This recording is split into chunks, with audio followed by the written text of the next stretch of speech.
अस्सलामुअलैकुम वरहमतुल्लाहि वबरकातुहू। मुअज़्ज़िज़ असातिज़ा इकराम, आइए लेसन बेस असिस्मेंट के बारे में चंद बातें सीखते हैं, मालूम करने की कोशिश करते हैं। एलबीए या लेसन बेस असिस्मेंट डीएससीईआरटी के ज़रिए शुरू किया गया एक प्रोजेक्ट है, जिसमें हम बच्चों को असिस्ट करेंगे, देखेंगे कि बच्चों ने किसी भी सबक में पाए जाने वाली कितनी सलाहियतें हासिल की। इनको हासिल की गई सलाहियतों की जांच के लिए उन्होंने एक तरीका इख्तियार किया है कि क्या सलाहियतें हैं, उसकी फहरिस्त दी गई है। हर सबक के साथ वो फहरिस्त मौजूद है। फिर किस तरह से जांच करना चाहिए, उनके सवाली पर्चों के नमूने दिए गए हैं और ये तमाम चीज़ें डीएससीईआरटी की साइट में उन्होंने अपलोड की गई। असातिज़ा इकराम का काम यह है कि उन सरगर्मियों के ज़रिए, जो सरगर्मियाँ उन्होंने दी हैं, बच्चों को पढ़ाएं, वो सलाहियतें हासिल करने की कोशिश करें और फिर उन्होंने जो सवालात दिए हैं उन सवाली पर्चों के नमूने को देखकर 25 मार्क्स का सवाली पर्चा बनाएं और उनका टेस्ट लें।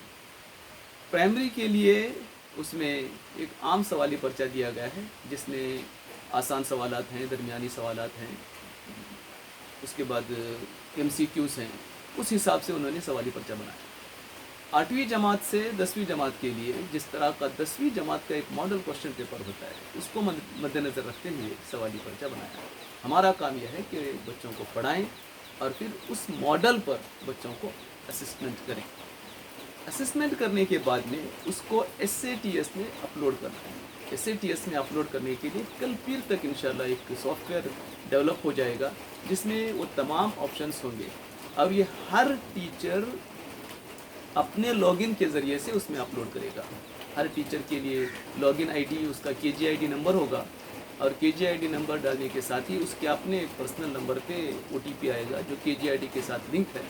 वहाँ जाके वो अपलोड करेगा, यानी उसके बाद में हेडमास्टर उसको अप्रूव भी करेंगे। हेडमास्टर के अप्रूव करने के बाद में BO के ज़रिए, CRPs के ज़रिए और ख़ुद DSCRT के ज़रिए भी वो तमाम चीज़ें देखी जा सकेंगी।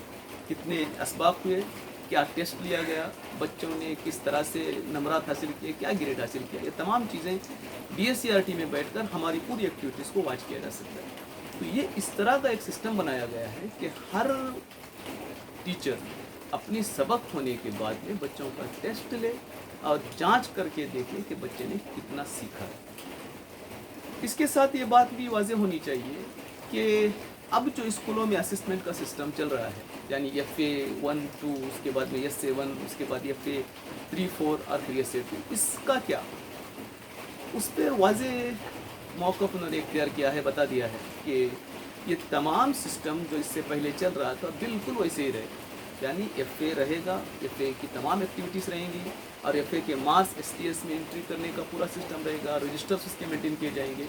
उसके साथ साथ ये लेसन बेस्ड असिस्मेंट एक अलग से काम जो है ना असातिज़ा इकराम को दिया गया है।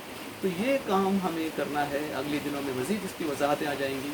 मैं ख्वाहिश करता हूँ कि आपके मज़ीद सवालात हों तो कमेंट बॉक्स में आप उन सवालात को टाइप करें, इंशाअल्लाह हम इस पर मज़ीद गुफ्तगू करेंगे।